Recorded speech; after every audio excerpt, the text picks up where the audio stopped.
All right, welcome to tonight's episode of Birds and Bytes, Tarik Shahzad's Big Year.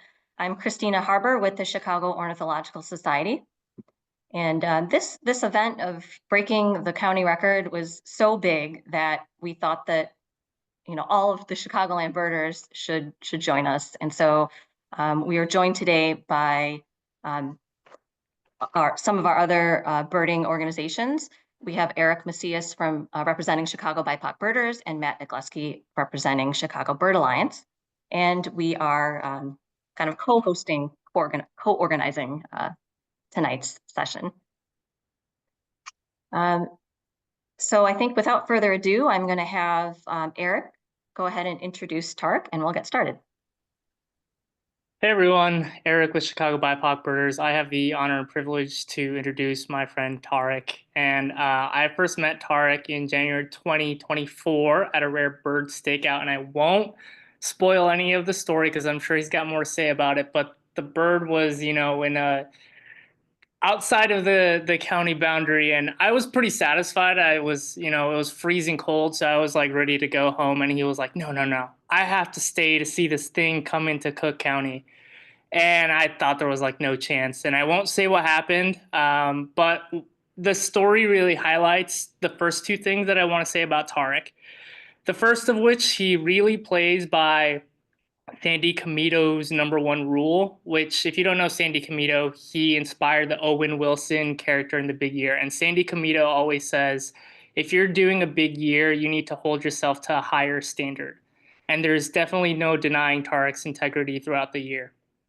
Number two is that he's got that dog in him. Like, this man put in a lot of work, and we actually realized we went to the same college and middle school. So I was out there often with him throughout the year, and there were just several times that it was like too muddy, too cold, too windy, and I would just go home. But not Tarik. If you were out birding this year, chances are you saw him out there grinding it out. And every time that I went home from an unproductive outing, he was always there to stick it out and have a good find afterwards. So, and the last thing that I want to say before I hand it off to Tarik is just, I recently met Dexter Patterson. He's the host of the Bird Joy podcast. And I told Dexter when I met him, I said, look, there's just no one that embodies bird joy more than Tarik.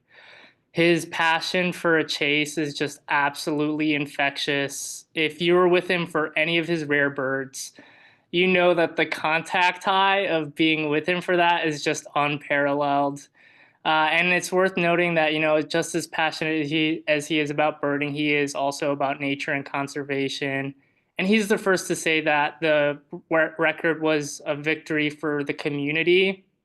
But I just want to say, on behalf of the Cook County community of birding, to a huge thank you to Tarik, because I know a lot of personal sacrifices were made in pursuit of this goal, and things got hard sometimes, but you always inspired us to get out there, and your unrivaled bird joy will just always be the thing that I value most in our friendship. So here's to many more chases with you until we're old and gray. We'll be chasing wagtails in Wisconsin.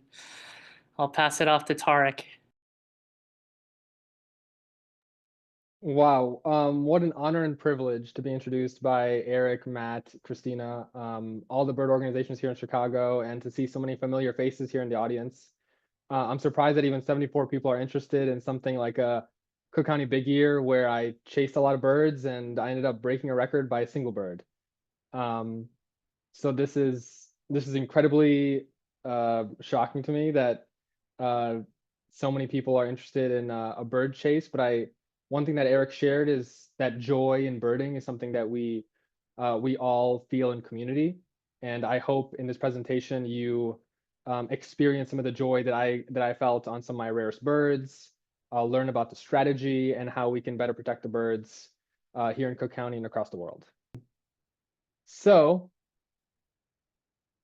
in 2024, I embarked on a Cook County Big Year, and I will define what a big year is in a few slides. This photo in the background is of me lake watching at Montrose a couple of years ago, actually. I think Matthew Dalkart or someone else was being interviewed by WGN about the piping plovers, and I was in the background. So I screenshotted the background. I'm like, ooh, that's me. And so I felt that was a perfect background for this presentation. And spoiler alert, I saw 294 birds in 2024 in Cook County. So I'll minimize this for myself. There'll be a basic run of the show, which is who am I? What is a big year? Why would I undergo something so ridiculous? The strategy behind the big year, my top 10 birds shared with you all, and how we save what's left. From there, I'll be thanking the folks who made the largest impact on my big year, and then we could go into some Q&A if I can stay on time. So who am I? From a young age, I've always been a naturalist. I'm born and raised in the city of Chicago. The only time I left Chicago was for my undergrad in Vermont for 4 years, where Eric and I went to the same school, as he mentioned earlier. I've always loved wildlife and nature as a kid. We're lucky here in Chicago and Cook County to have a robust forest preserve system. So I believe that it's either a red-eared slider or a painted turtle, and the photo on the left I caught that in 2007, probably at Schiller Pond in the northwest side of Chicago at a forest preserve that's protected because of stewards and our public Cook County government and naturalists and people who've dedicated their lives for nature. Someone like me as a kid could connect to it. And then years later, after graduating college with an environmental policy degree, I did some political organizing work and then environmental stewardship work. When I was an environmental steward, I was able to release baby Blandings turtles, which are an endangered species here in Illinois, at an undisclosed location in the area. So that's me holding a baby Blandings turtle in the middle. And then the photo on the right is when there were a bunch of American avocets at Northerly Island last year.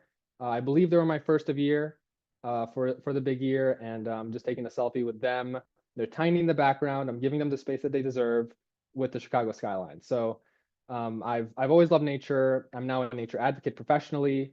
And in my free time in 2024, I decided why not blend personal with professional and try to see as many different bird species as possible.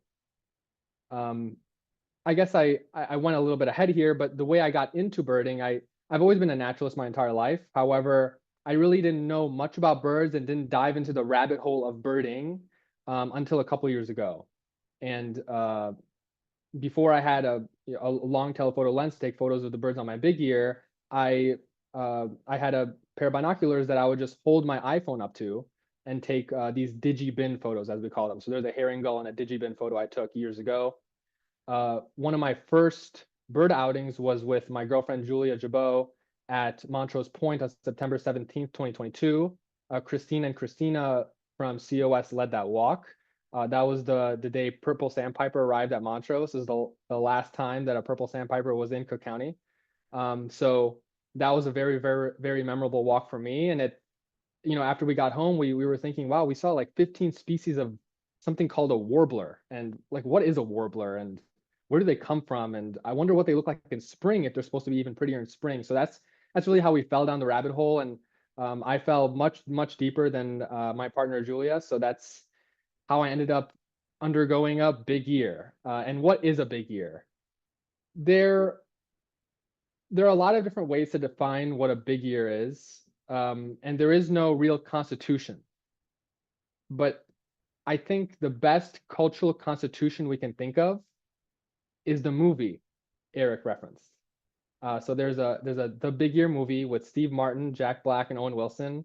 If y'all haven't seen it, I highly recommend it. It's a family-friendly comedy about three guys from different walks of life who all go about a big year to try to break I think it was 50 state US big year record. So it's a hilarious family-friendly comedy, and it sort of shows you the principles and the ethic and the community behind what a big year is all about. And the graphic on the right, this meme about March Madness, I think sort of describes the priorities for an individual on a big year. I worked full time on my big year, and given that I work full time, I spent nearly every moment of my free time, every weekend, every holiday. Um, I didn't skip my mom's birthday or my girlfriend's birthday, but I skipped most holiday. I used most holidays, weekends, every moment of my free time, mornings before work, evenings after work, and used every single paid time off day I had and sick day in order to see as many different birds as possible. So bird watching um, trumped every single other category of my life for the entire year at the expense of uh, my relationships with people in the temporary, at the expense of my sanity, at the expense of my health sometimes, which is not something I would recommend, all in the pursuit of a record. And there are basic parameters towards for a big year. First would be that it should be done in a single calendar year. Second, the birder chooses a specific geographic area. And in my case, I chose Cook County, Illinois. Those borders are really, really important. And then third, and this is where some nuance comes in, the birder and the bird itself need to be in your chosen geographic area. I think these three graphics I provided here illustrate really well that complex social nuance behind like what is a border, what is the area you choose, and what are these like social limitations we put on ourselves in a big year. There are rules that some people might have for a big year that others might not. So here's a sign from Chipotle that says, please don't feed the birds, probably for pigeons. And you could talk to someone who's done a big year in the past, and they might say, well, if there's a really rare bird, you shouldn't throw bird seed on the trail in order to attract it there. You know, then that bird wouldn't count. Others could say if you're trespassing on private property, like that sign in the middle that says closed area, piping plover nesting only. I was allowed to be on that beach on that time being because I was a piping plover monitor, but to absolve myself. But generally speaking, if a bird is in a private area on a person's residence or in a locked away and outside of public view, does it still count if one goes about things in an unorthodox way to see the bird? And so that's up to everyone's judgment. There really is no constitution when it comes to doing a big year. I think what's really most important is to treat the species ethically, to follow the basic guidelines of the year and the geographic area rules, and to really enjoy the moment, enjoy the ride, because at the end of the day, there is no plaque, there's no trophy, there's no big check from Oprah. It's really enjoying this wild ride of a single year and engaging in activity that we all love. It's going about a hobby in a very, very extreme and passionate way.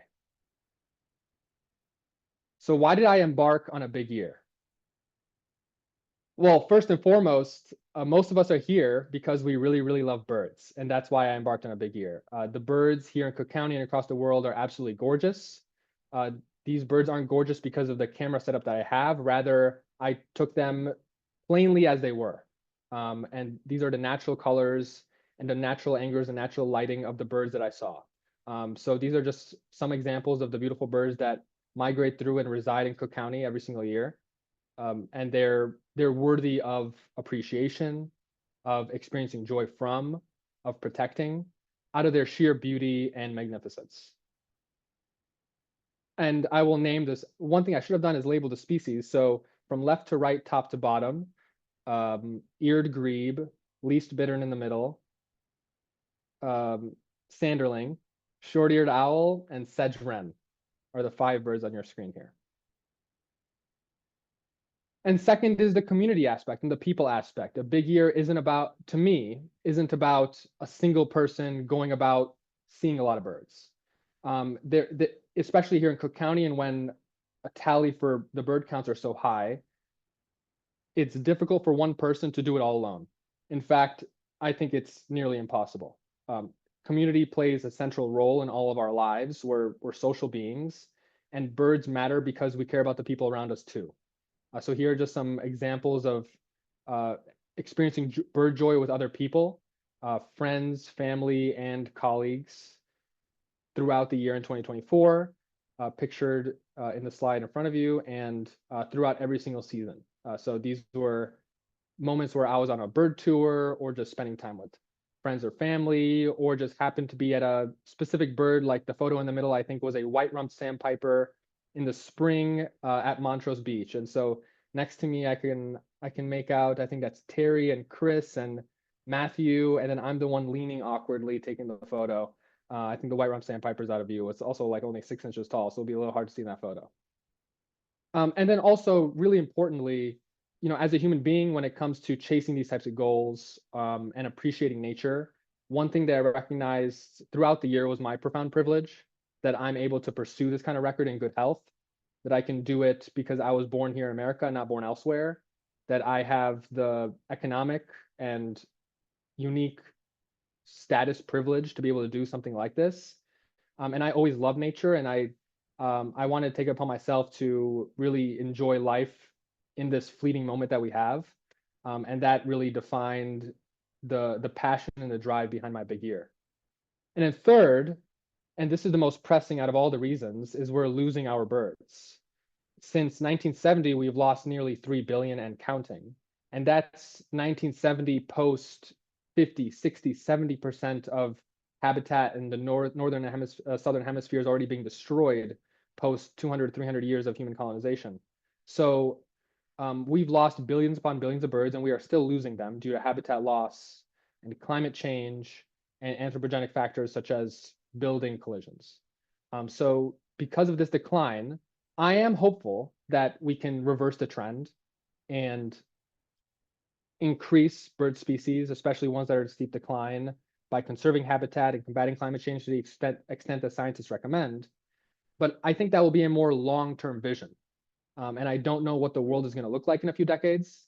So frankly, I wanted to go about this record as soon as I could, because when you talk to a lot of these more veteran birders who've been birding for decades, they'll tell you about how if you visit Montrose 20, 30, 40 years ago, the warbler abundance was 5 times, 10 times. And one can only imagine if you're there on a good day in May, I mean, you'll see what, 200, 300 individuals of just warblers. And to think that 5 times, no, 10 times the amount of birds used to exist a mere few decades ago. And so I really didn't want to take this moment for granted that I had on this planet. And so my strategy for 2024, I promise I'm not going to make it boring. So I'll jump scare you with this. This was the Excel sheet I made to log every single bird species that was ever recorded on eBird, which is this conservation database online, in the geographic area of Cook County. So there were about, I'm trying to think now, high 300s or low 400s of different species that were recorded ever, I think since 1900 on eBird. So what I did on the right-hand side, the top columns, you'll notice I categorized them as whether I had seen the bird, and if I hadn't, then they fell into 3 buckets. I was expecting to pick up the bird on my big year. It was a rare annual pickup, so that's a maybe, but leaning towards yes. And then pure luck, like that bird is probably not going to happen. It will have to be divine intervention for it to occur. I mean, out of my control, it doesn't regularly occur in Cook County. So at the bottom there, you'll note I saw 294. I missed 1 expected pickup. I missed 9 rare annual pickups, and I missed 103 pure luck birds. This is a good meme to illustrate what I was thinking throughout the entire year, and I wish I'd listened to myself more. I wish I was the person on the top more, because there were a couple birds I missed. I didn't spend enough time in that specific habitat. I missed them by seconds, if not minutes. So that's a Ross's gull, a flamingo, and a fork-tailed flycatcher from bottom to top. I believe all 3 of those birds have been seen in the region, in Indiana, Wisconsin, or in Chicago in the past 5 years. And those are all phenomenally rare birds. So they do occur even if we live in the Midwest. And this is Cook County. Y'all will recognize your neighborhoods here, or maybe some of y'all are not based in Cook County. Cook County has the city of Chicago, one of the largest cities in the entire nation. We are bordered by several counties in Illinois. We're the largest county by total area, but not land area. The total area matters for a big year though, because if a big year birder sees birds on the lake, and that lake water is within the jurisdictional boundary of their geographic area, Cook County, then the bird does count for the record. So there were several birds I saw in my big year that I saw on Lake Michigan and not within this land area of Cook County. There was also one bird I saw in Lake County, Indiana, from Cook County that I had not seen in Cook County. So that bird did not count for my big year, even though I was standing at Steelworkers Park. I saw the bird in Lake County, Indiana waters, about a mile out.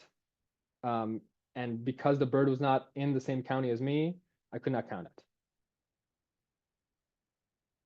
And Cook County, I would describe our habitats and the where birds occur as 4.5 different themes here. We have at the top left prairie and wetland. That's my 1.5. I think prairies and wetlands go hand in hand. This is a shot of Bartell grasslands and Killdeer wetlands in the southwest side of Cook County. I highly recommend visiting down there in the spring and the fall. It's absolutely gorgeous for breeding prairie birds as well as some really cool secretive marsh birds. At the top right, we have a photograph of a forest preserve here in Cook County. We have fragmented forests, which are phenomenal for warblers and woodpeckers and our typical passerine birds. The bottom left, some of you may know what kind of birds are photographed in this photo. These are Sabin's gulls on Lake Michigan on September 14th, I believe, of 2024. The lake itself, I think, is the magic sauce behind the Cook County Big Ear, and it is an ecological body just like a prairie or a forest is. So it's our source of clean drinking water, and for birds and for fish and for mammals, it is a lifeline. The bottom right, I would call it more dune and swale beach habitat. Shorebirds are in precipitous decline, and most don't breed here in Cook County. Actually, most breed in the Arctic. But seeing them in migration is what makes birding so exciting. They're very fleeting, and they'll only come to beaches where typically when they feel safe. So the protected habitat Montrose Beach was one place that I staked out for hours on end to see a lot of cool, rare shorebird species. And here in Cook County, we're fortunate to have folks who have dedicated decades of their life towards conservation. On the right, you'll see Chicago Park District Natural Areas map, and on the left, Forest Preserve Districts of Cook County map, where work touches down for both entities. So we have green space throughout this very, very urbanized county, where one might think, I mean, where can life persist? And the answer is life persists everywhere. Life finds a way. In Chicago Park District Natural Areas, I saw over 200 bird species on my big year, and in Forest Preserves of Cook County, I saw bird species I had seen nowhere else, not even in Chicago Park District sites. So both habitat refuges played a vital role on this big year. And for many of us, when we step outside, the closest natural area we find respite in is a Chicago Park District site or a Forest Preserve District of Cook County site.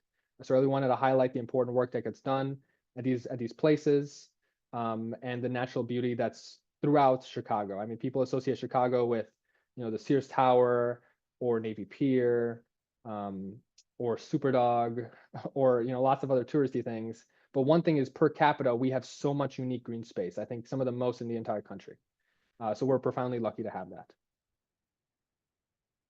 And to start out the big year, I'll do a quick story time about what the year was like. I'm not going to go into every single bird and talk about all 294, but here are some general, photos of what each season was like. So this was the first winter.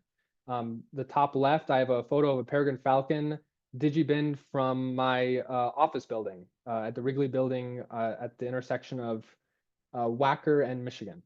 And so there's also a snow goose in a cemetery. I have a photo of a selfie of me in Killdeer wetlands, a forest preserve site, as well as looking out at Steelworkers Park onto the break wall. And the story of that break wall and the bird that was on that break wall is featured here in this next slide. There's a snowy owl at the top left, and that's the bird that Eric was mentioning at the beginning of this presentation that we were watching and sit in Lake County, Indiana waters at the far end of the break wall, because that's where the Indiana border stretches out to. So I waited until sunset in hopes that this bird would move at dusk, hopefully in the right direction towards Cook County. If it flew into Indiana, well, I'd get to my car as quick as I could because I was freezing. And luckily enough for me, it flew nearly on top of me. So that's a photo of it at dusk with a lot of editing to make sure that it wasn't pitch dark. It was very, very dark at that moment. And so the snowy owl, in some very, profound swing of luck, flew right over me as I was nearly freezing at Steelworkers Park sometime in January. Some other birds featured here from top to bottom, left to right, are northern mockingbird, this pair of long-eared owls, great black-backed gull, black-throated gray warbler, which is a big rarity, rough-legged hawk, long-tailed duck, and orange-crowned warbler. And in the spring, the beginning of the spring was a tumultuous one. I missed a lot of birds I thought I would get. And, once this spring concluded, I look really happy here. And I was internally because I wasn't really going for the record. The record was 293 birds set by Matthew Savedas. And my goal was 280 species, which would have put me in the top 10 all time, squarely number 10. So I was having a blast, seeing really cool rare birds, taking selfies along the way. At the bottom left, Sammy and I here are smiling. He's wearing a cerulean warbler hat, fittingly because behind us in a conifer is a cerulean warbler. At the top right, I'm fist bumping myself because there's a female brewer's blackbird at Techney North. At the bottom right, I'm taking a selfie with some American avocets. The bottom middle, I'm at Bartel Grasslands taking a selfie, looking for some secretive marsh birds. I'm in the rain in another photo, in the fog in another. And in the top left selfie, there was an eared grebe in the Fishhook Pier at Montrose. So this video might be choppy on your end, but it's just to show the expansiveness of habitat we have here in Cook County. So most people associate Cook County with, well, that's Chicago, it's a metropolitan area. Where's the bird habitat? And I mean, this habitat spans for yards and yards and yards. I mean, football fields and football fields of marsh and wetland and prairie for birds to thrive in. And that's in the southwest side of Chicago. And here are some cool birds I saw in the spring. From left to right, top to bottom, prairie warbler, American avocets, yellow-crowned night heron, whooping crane in someone's yard, whimbrel, European goldfinch, eared grebe, a ruff, first record since 1988, yellow-headed blackbird, black-bellied whistling ducks at a cemetery, burrowing owl, phenomenal bird, it's hidden there in the dune, and a Wilson's phalarope from a very, very far distance. And moving on into the summer. I decided, well, at the end of spring, I was about to give up on my big year. I spent a lot of money on gas, on bird equipment, and I spent a lot of my free time, if not all of my free time, and my sanity was draining. I was on good pace because I picked up some great rarities early into spring. And then at the end of spring, I missed two birds called worm-eating and Kentucky warbler. As many of you may know, these are birds that show up in Cook County in the spring, but typically not in the fall because they overshoot their ranges in the spring. So that means I had one chance at them, and I missed that chance, essentially. For reference, every other person who's done a Cook County big year, from my understanding, has never missed both of those birds. So I had put myself at a tough deficit if I wanted to even had a chance at tying the record because every single bird counts. So at the end of spring, I was talking to a few people and I sought advice. My biggest mentor was a 16-year-old birder named Owen Woodhouse, who's a neighbor of mine because halfway through the year I moved into South Evanston and he lives, I believe, in Wilmette. And he was giving me advice, especially in the latter half of the year. I asked him in late May, I said, Owen, I had a good run. I don't think I might not even hit 280 species. I'm not sure if I want to put even more time and effort and money into this. I might just quit. Does it look bad to quit? And he said, with his boundless optimism and something that I want to incorporate more in my life, Eric and a few other people have talked about my bird joy. I think that's just reflective of all of you. And Owen's advice rings true today. I still think about it. The first thing he says, hilariously, is you need to rewatch the big year. And I was like, wait, I need to rewatch the big, is there like a lesson in the movie? Does Jack Black will he show me a strategy that's really important for the big? No, it's just, you need to cheer up. You're bird watching. Like this is a fun hobby. And he was right. I was partaking in this adventure because I loved birds, because we love birds. So why was I taking it so seriously where whether I broke the record or not, whether I was going to hit 280 species or not, that wasn't what I was supposed to take out of this journey. What I was supposed to take out of this journey was the moment by moment, the everyday, not the destination. So that's something I really internalized at the end of May after he told me you can't quit. In fact, you need to go for it all and you're on good pace. And I did not believe him at first, but I listened and I gave it my all. So in the summer, in typically the least productive season of them all, because in the summer you have already picked up most of the birds you had seen in the spring that decide to show up and breed here in Cook County, I had a pretty good summer. Some great rarities showed up from top to bottom, left to right: laughing gull, lark bunting, whimbrel, some other non-rarities but pretty birds: blue-winged warbler, Imani the piping plover, and sea rocket the piping plover, a blurry upland sandpiper, grasshopper sparrow, and western kingbird. And here's a hopefully not too choppy video of, this is either sea rocket the piping plover or Imani the piping plover, two endangered shorebird species, which they're the only nesting pair here in Chicago. And due to really hard work from partners, volunteers, and Chicago Park District and federal partners, we help conserve land here at Montrose Beach for these two birds in the middle. They're shorebirds called piping plovers. And so I was a piping plover monitor during my big year. The incentive was, well, why would you spend some of your free time, doing something that wasn't birding? Well, on my shift, I could still look around and see other birds. And so I saw whimbrels and I saw upland sandpipers and I saw that western kingbird at the bottom right, thanks to my buddy Damon McDonald. And so the existence of these plovers was really critical in my big year. And that summer of me volunteering every Monday morning from 6 to 8 a.m. as a piping plover monitor helped define the fall. And so I'll break up the fall in two sections: the shorebird fall and then the seabird fall. So the fall really begins in July. And some of you might be thinking, well, fall, no, I mean, fall is like a September, October thing. July, I'm still like going to the beach in Chicago at Foster or North Avenue. Well, for shorebirds, a lot of them finish nesting in the Arctic in July or in August, and then they start coming down, traversing thousands of miles down to the southern hemisphere in order to spend their winters. So from left to right, top to bottom, I have a lot of different birds here. Bear with me: Wilson's phalarope, marbled godwit, greater yellowlegs, a flyover whimbrel, stilt sandpiper, redneck phalarope, semi-palmated plover, semi-palmated sandpipers, buff-breasted sandpiper, red knot, and American golden plover. These are all birds which traverse thousands upon thousands of miles, and they're in some of the steepest declines out of all bird families.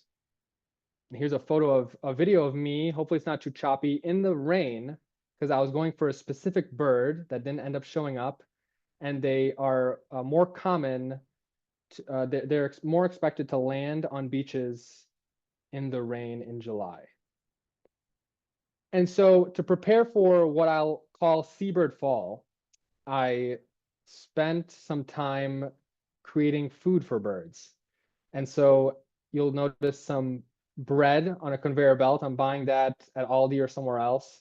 And then at the bottom middle, those are fish parts. Because at the bottom left, I went on a lot of boat trips. Out on Lake Michigan in the fall, unique Arctic seabird and pelagic bird species traverse thousands of miles of open water to reach their wintering grounds. Mostly they traverse the Atlantic Pacific Oceans, but some of them decide to go through the Great Lakes system and then leapfrog intercontinentally. Birders like to go out on these boats, and so I went on way too many boats to try to see really rare seabirds to up my bird count.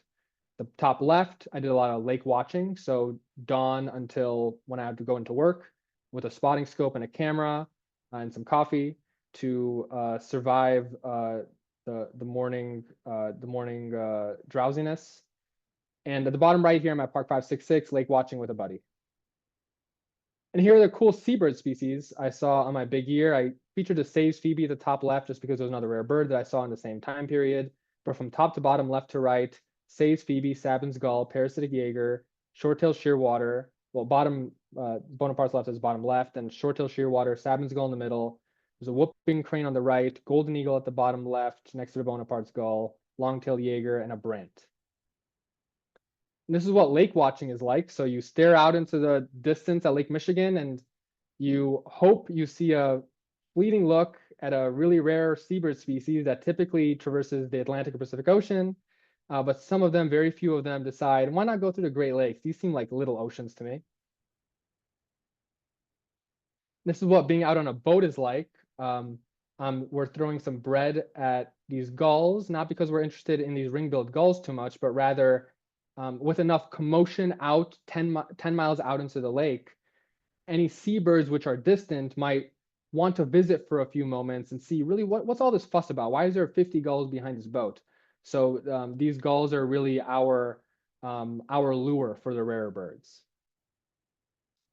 And so I'll be going quickly through my top 10 birds, and there's going to be a fun activity here where I recommend folks guess the bird based on the hints provided. So the first 2 slides on each bird are going to be hints, and then please guess when we're about to reach the 3rd slide. So I'll signal when we're about to reach the 3rd slide, which reveals what the bird was.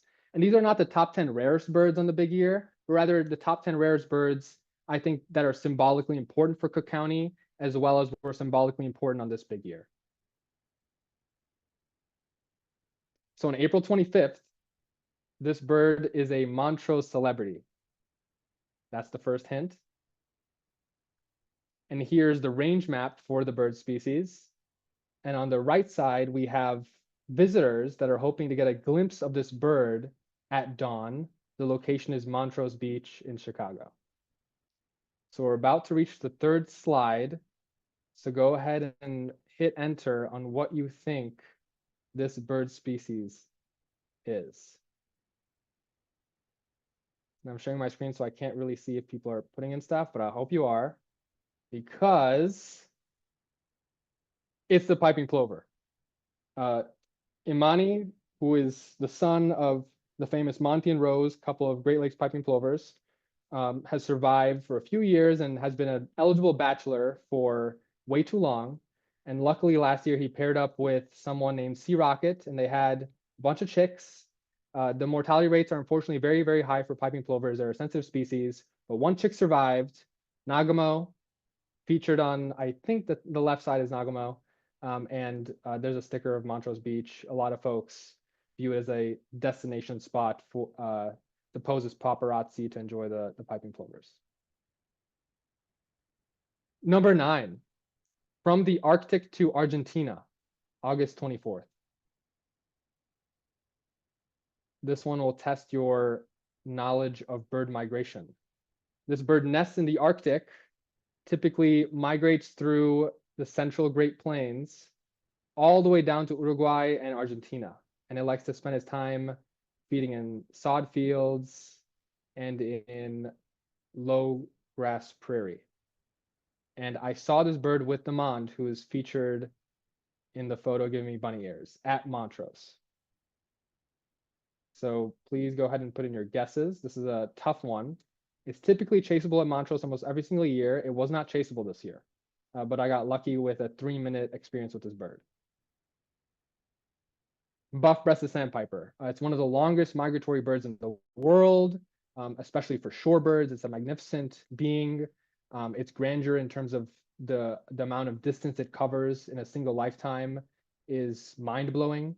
And it's in steep decline because of climate change and habitat loss. So these are some of the marvelous beings we share the planet with, and to me is an animal, a being to look up to in its steadfast nature, in the way it perseveres despite the numerous threats it experiences throughout its life. And that's a selfie after I saw the bird. The most elegant gull, September 14th. This bird species, a pair was recorded nesting in the Arctic, and they're typically monogamous. So this pair nested in the Arctic. The male and the female went on divergent southern migratory pathways. I can't remember which did which, but the male or the female went to the Peruvian waters, and then the second bird went to Namibian waters. So, and then that following summer, they reunited in the Arctic to breed again. One of the most, I would say, jaw-dropping avian love stories ever recorded. And they traverse tens of thousands of miles in a single calendar year. And many of us had seen it on September 14th on this boat with Amara Yash, many of you who may know is one of North America's leading gull experts. It is the Sabin's gull. So it's a very, very pretty bird. We saw nearly the state record amount. I think a few days after we saw 7 or 8 of them, someone notified us that that actually wasn't the state record. We were close. But this is a magnificent gull. It was my 280th species. So I knew I only needed 24 more, or sorry, 14 more to break the record. And here's some more additional photos. I had seen another one in November on another boat trip. This bird is no laughing matter, and I saw it on June 22nd.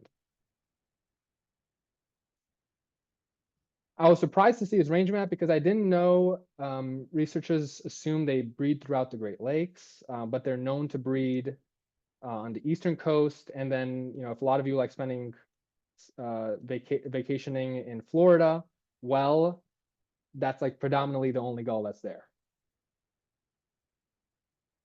And there's a photo of me and Phil at the same, sort of like the same angle that that the bird was seen originally on that morning. And it's a laughing gull. So on the one with the black hood is the bird that I saw on the first bird I saw in my big year. I had seen 2 additional ones a couple months later by pure luck that a bunch of us mistook them as Franklin's gulls. And in the middle was, the story behind this middle photo is this was a COS fundraiser.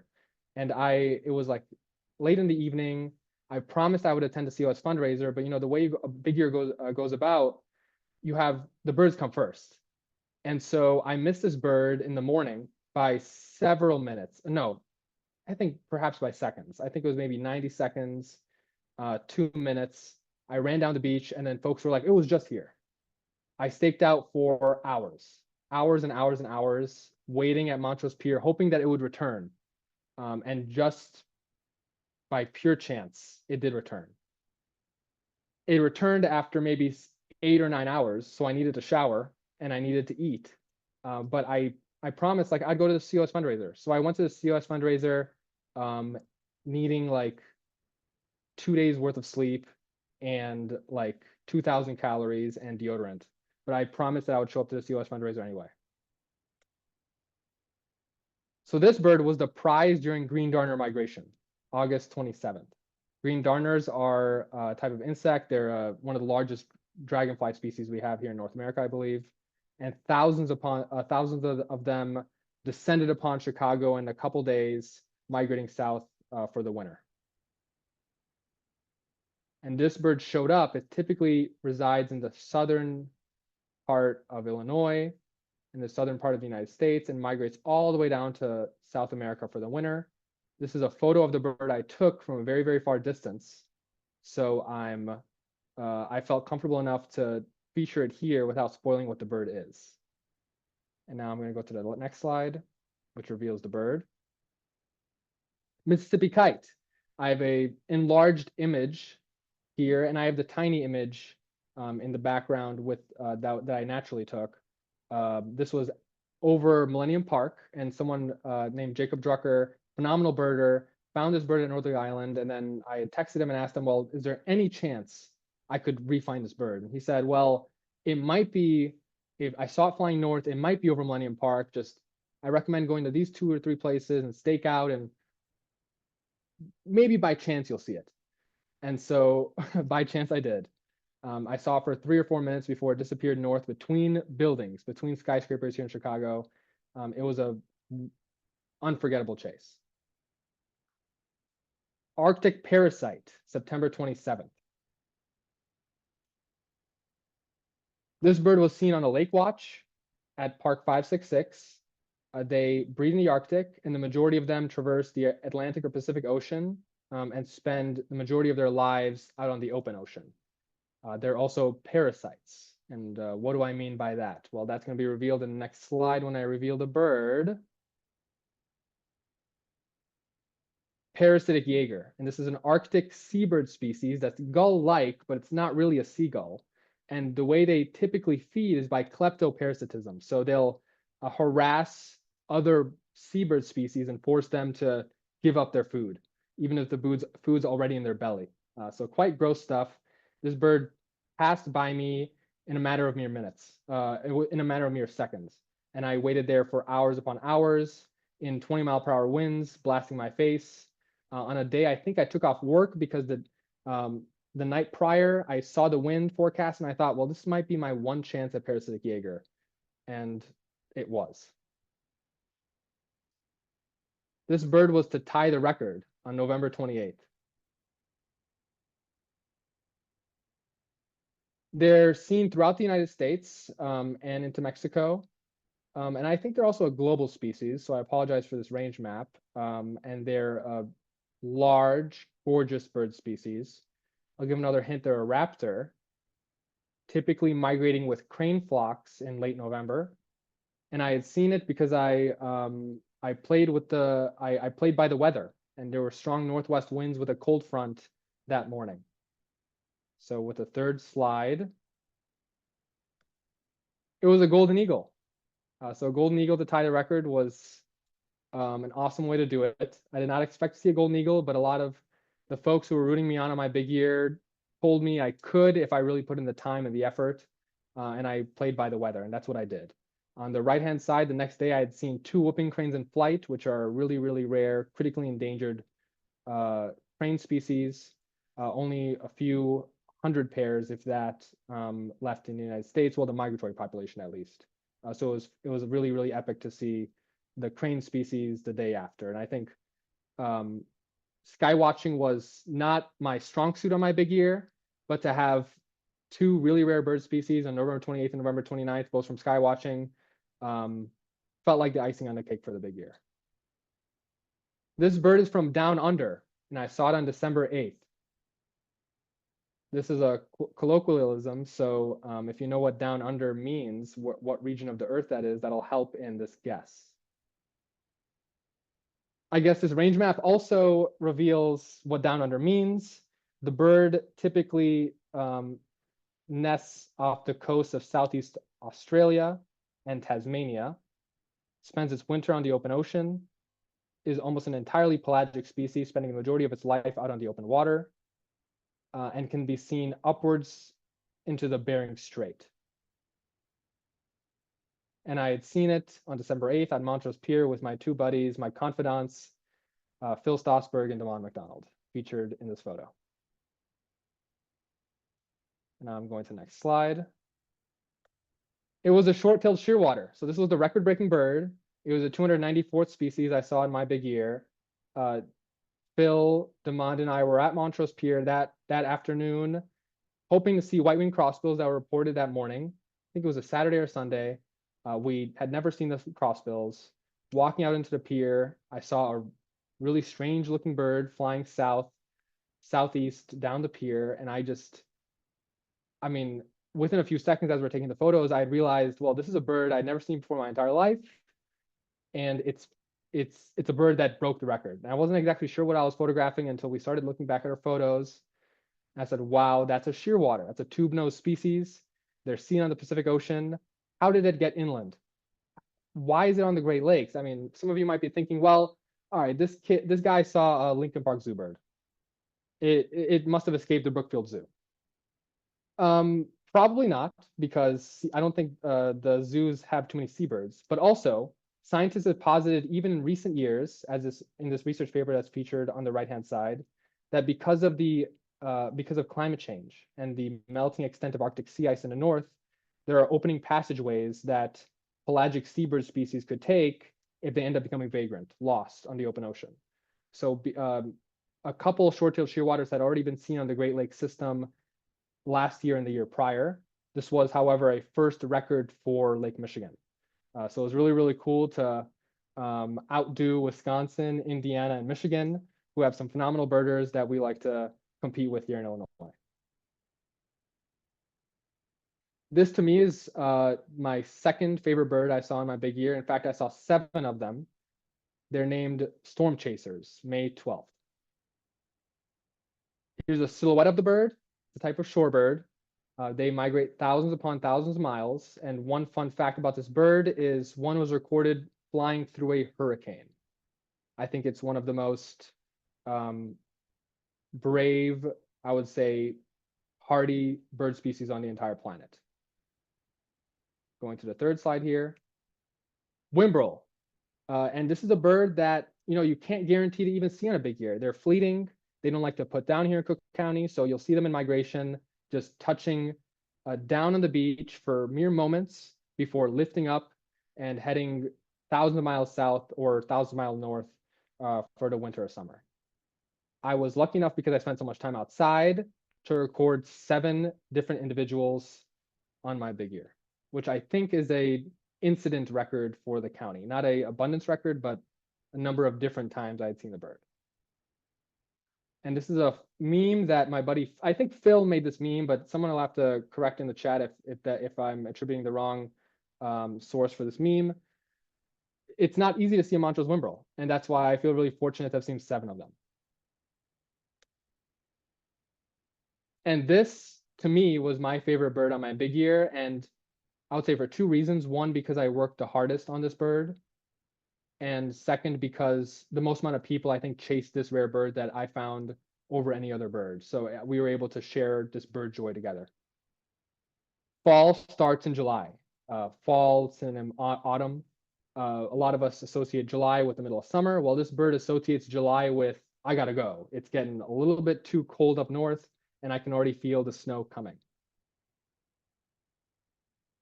It likes to associate with willets, which is a large shorebird, medium-sized shorebird species, photographed here. And this is where they breed on the left-hand side in the orange, and then they spend their winters in the blue. And it's the marbled godwit. This was a bird I spent the entire month of July searching for. That's right, an entire month. And I missed one that showed up in July because I was working. And so that's what happens when you're embarking a big year while also needing to work full time and paying your rent, is you end up missing birds.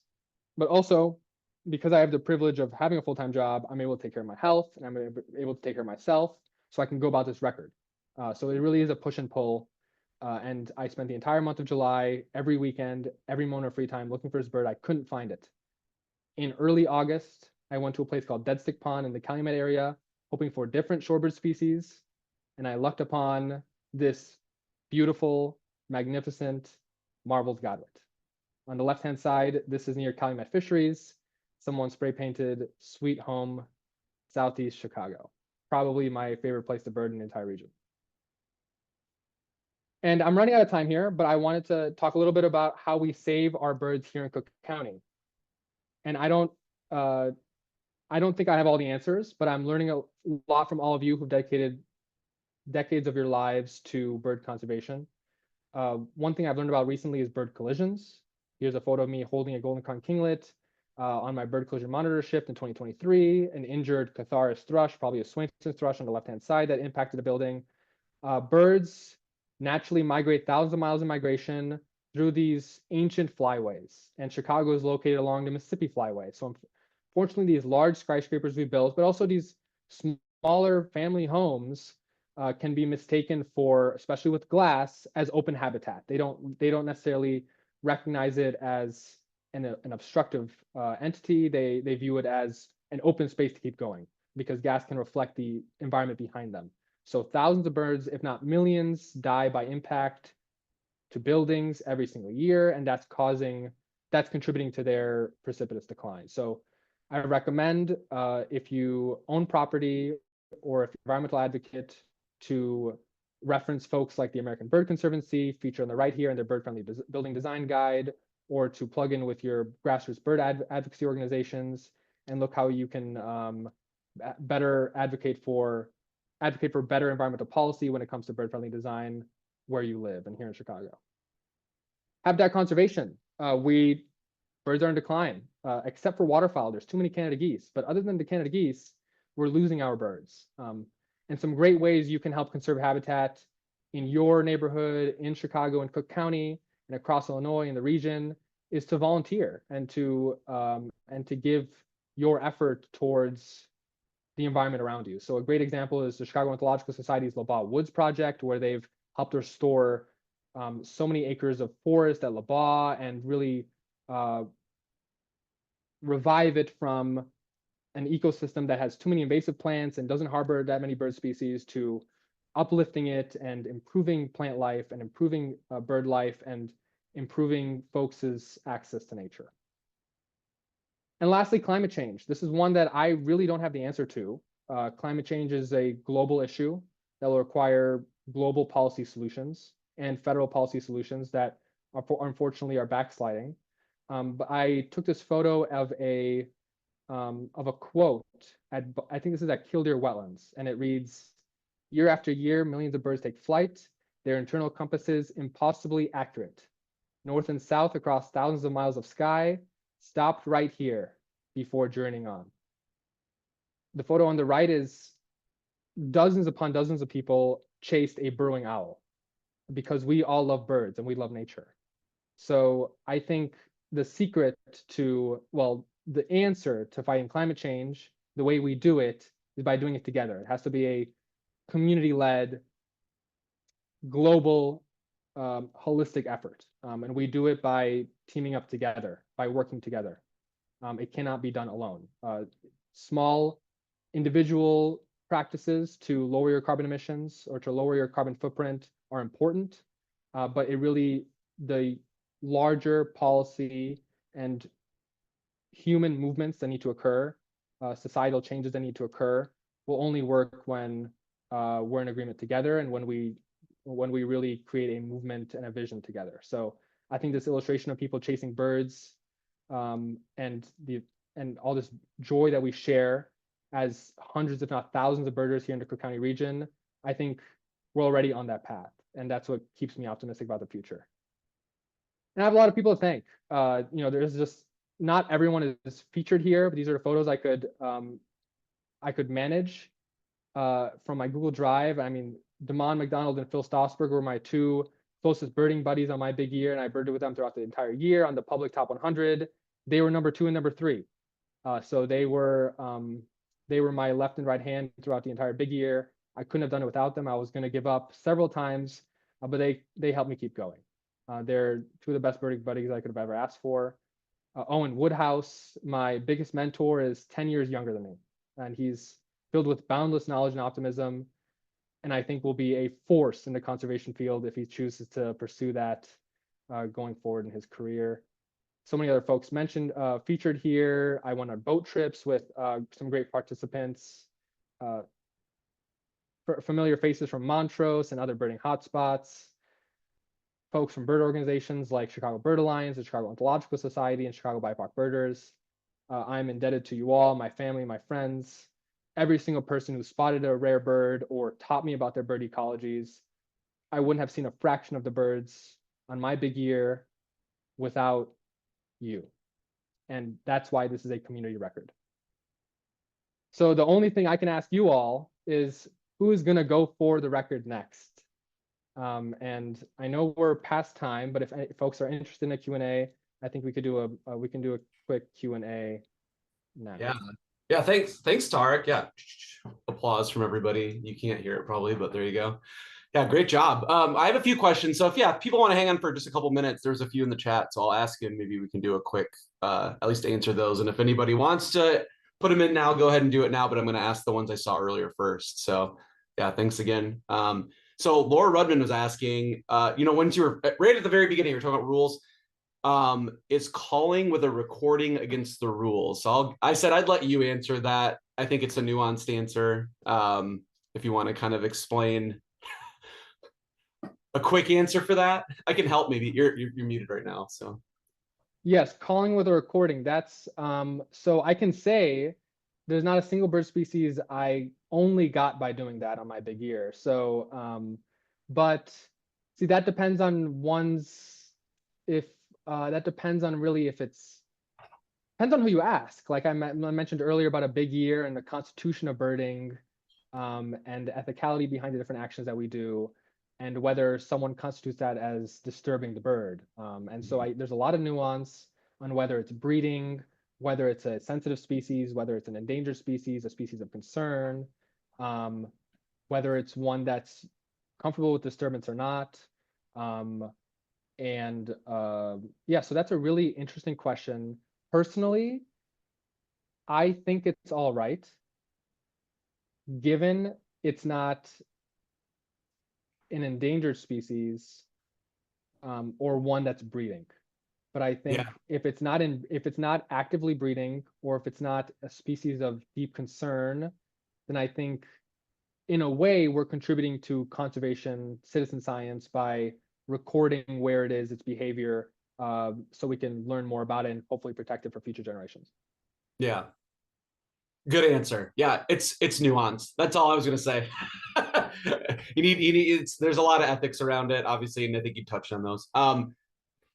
Christina was asking too about like your photography. So like, were you a photography before you started, or was that something that you kind of got into as you were doing your big year? And then did it make you feel compelled to try to get photos of everything?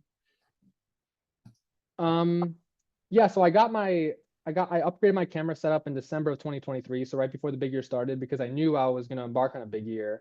I wouldn't really call myself an artistic person. I think anyone who watched this presentation can tell that I don't have a degree in design or in graphic design, so that's something I lack. But I really enjoy, I think, capturing wildlife in their moments. So, maybe I'd call myself a wildlife photographer. I just sort of learned it on the fly as the year progressed. And I'm not really into photographing anything other than birds and wildlife. And one thing I think Demand would always joke to me about is like, we're seeing 50, 60 species of birds a day when we're out birding together, and I'm only photographing one or two.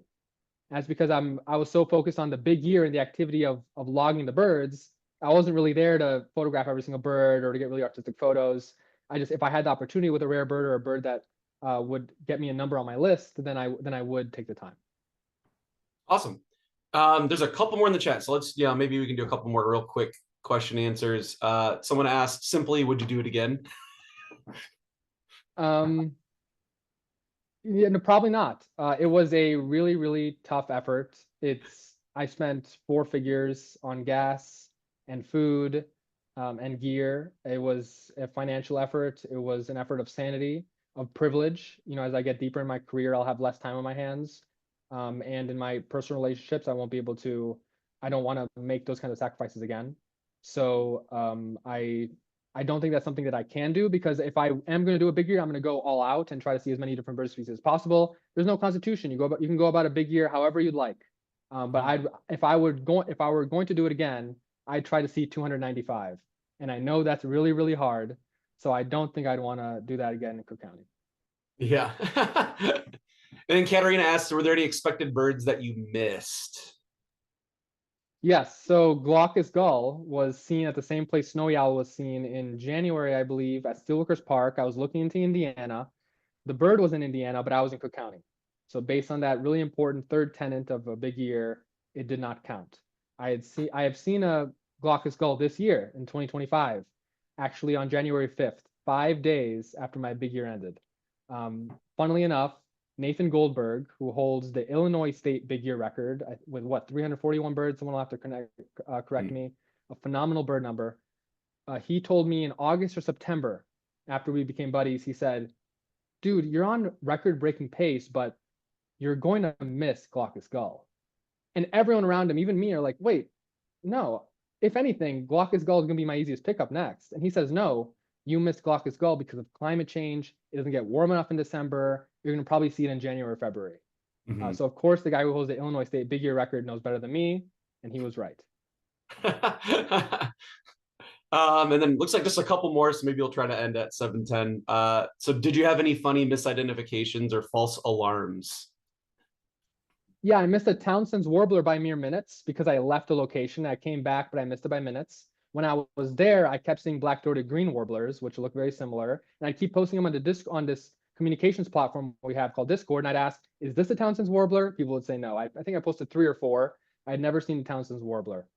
And then another one was I saw a Bonaparte's gull, which is this common migratory gull we have here in Cook County. I thought it was a black-legged kittiwake, which is a rare seabird, pelagic gull species. And so I photographed this bird. I posted on this platform. I asked, is this a kittiwake? And a really good birder who only gave it a quick glance. I'm not going to give him a hard time, so I won't mention him. Him by name. He said, "Oh yeah, I think this is a kittiwake. Nice find." And then I posted. I'm like, "All right, this is a really rare bird. It's flying this direction." What? And then 5 minutes later, a couple people are like, "That's not a kittiwake." So I embarrassed myself, maybe in front of 200, 300 people. But I blame you, sir, who told me that the bird was a bird that it wasn't. So it did not come from my big ear. I did not see a kittiwake. Yeah, you underappreciate how tough some of those birds are on the fly when they're out in the lake like that, how similar they look. Okay, last one, and then I think we'll call it. Do you have any advice for beginner bird watchers who want to get more involved in the hobby? I think that's a good one to end on. Yes, I think birding, part of it is community. I really enjoy birding, and my favorite kind of birding is birding with other people. So birding with a buddy, I think, is like a motto I live by. Get out there with binoculars, even if you only have one pair of binoculars. Go out with a friend, go out with a family member. Join a Chicago Ornithological Society walk or Chicago Bird Alliance tour, Chicago BIPOC birders event, and see what birding is about with other people. So you can identify the birds and you can learn about their habitats and share in that joint community with other people. Yeah, that's awesome. I think that's a good ending to the talk. Yeah, thanks a lot, Tarik.